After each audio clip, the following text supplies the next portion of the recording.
Only corruption lies beyond the veil. There is nothing but suffering and death beneath the stars.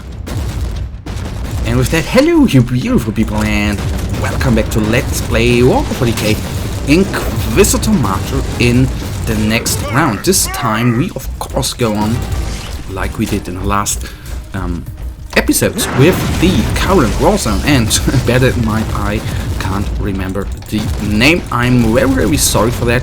The only good part, as you see with the rating there, it's at 56. So compared with the last couple of missions, it is a tinsy little bit higher. That is quite good, and we, I think, already see the not the difficulty, but the HP. Well, I think buff is the wrong word there, but you see that the enemies already hold up a tinsy little bit more. So we have not the greatest of challenges ahead of us, but it is more challenging. Oh goodness, that word ain't that hard, but it is not as challenging as it could be if I would have gone through the Warzone earlier. But it is more challenging than in the last episodes. That is what I wanted to say with actually fewer words, but sometimes, you know, they just come out very in long sentences. That is the basic idea what I wanted to say. Sorry there, it has been a very long day today. So the grants go down, and of course the mission is a little tinsy Purge, so it could take a little longer than the last episodes, but that ain't that bad.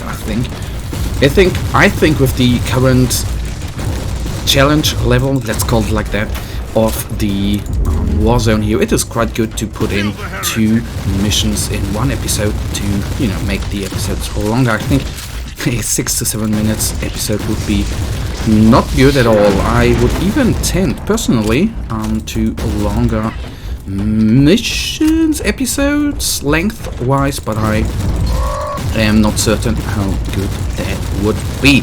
Anyhow, we will go on here. When I started the mission, honestly, I forgot to take a look at which state or which stage, that is the word, we currently are in, but in the end, that doesn't matter at all. So I was a little bit stuck there. Let's see where the teleporter beacon right here will bring us. Oh, come on. Will bring us on the map, I hope. Where we... Okay, so that brought us technically nothing because the way we go here is longer. Anyhow, we will just go on. And since I've played a longer session in Warhammer Chaos Bane yesterday, I think it were around 2.5 hours until I was not able to take down the Keeper of Secrets. I have to say one thing.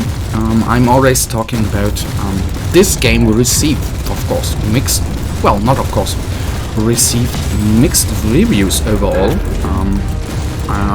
Around 60-64%, so not the greatest of reviews in the Metascore, but in the end what I really like about this game, and that has really changed over the alpha and the beta phase, especially over the alpha phase, that is the map design. What I really like is the randomly generated missions, and that not only with, of course, the layout of the map, oh come on, but as well as the weather settings. Sometimes it's darker, sometimes it's dawn, sometimes morning. So that's really cool, and I think that is one of my biggest issues I'm having with Chaos Bane, which I still really enjoy as well. It is one of the better Warhammer 40k, or Warhammer games to be precise, in the old fantasy world. But the map designs are too redundant in my opinion. And if you think about modularity, and with that I'm of course talking about all these little things which can be reused, they are being reused too often, and through the missing, not map tiles, but weather settings, for example, the maps look all the same, and that is my biggest criticism with Chaos Bane. Nonetheless, I, of course, enjoy the game immensely, especially for me, what I think is cool.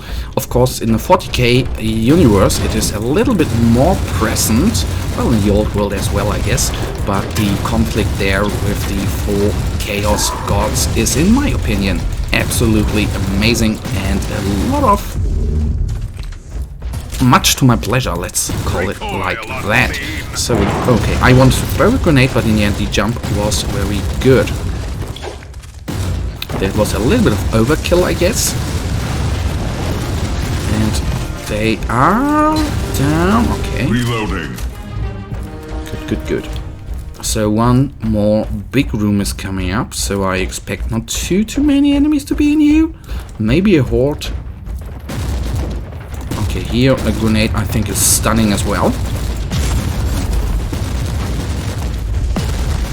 So there is basically, now that I compare to Warhammer games, here is one little thing I enjoy about Inquisitor as well, is of course the destructibility of the surroundings. There is so much stuff that can technically, theoretically break, and that looks great every bloody time that happens, although you have seen it probably many times. So I'll bring those little guys down. Oh goodness, it is a hellbrute. Not the biggest of problems, but I would like to kill the smaller enemies before I face the big guy there, and especially I think the sniper shall go down. I first of all wanted to say it is a hellbrute of siege, a siege hellbrute, but it is a Alpha Legion hellbrute, which would mean it is. The Emperor protects. Is a Slanesh? Is the Alpha Legion actually branded like the World Eaters? Are they branded for a Chaos God? I am not directly certain here. Oh goodness, there my lore is so bad. The Black Legion is Chaos Undivided. You can't say it for every. Well, if they are not branded for a Chaos God, then they are branded for Chaos Undivided, aren't they? Anyhow, nonetheless, we will go on like the story arc about Alpha and Omega there. And with that, I of course mean the theoretical ability. Oh my god, that word did not come out. The possibility of being there 2 Primarchs for the Alpha Legion.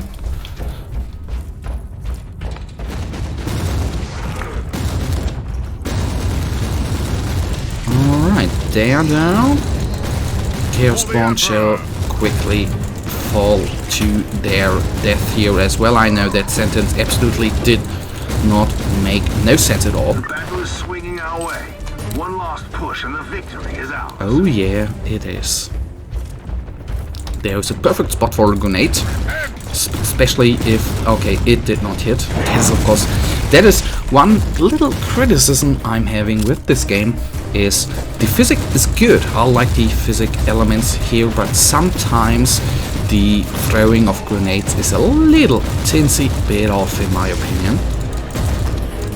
So I want to say it does not make sense to attack him because of the regeneration rate he currently has, but in the end, at that rating here, it is alright. Once again, the enemies of the Imperium failed miserably. Oh yeah, and we have a little chest coming up here. So let's see whether we have any sort of upgrades available. Maybe not. Oh my goodness, that's a lot. And that is 15,000 credits. I have not seen that before, I think. So we made around 30 to 40,000 credits, although in Inquisitor I think the money you make with missions is not as important as it could be, although you can really invest a lot of credits in appearance and crafting items, or rearranging attributes of items. Anyhow. Alright, that is a lot. So we did battle 14. In the next episode, guys, we are of course going to be doing level or stage 15. Alright.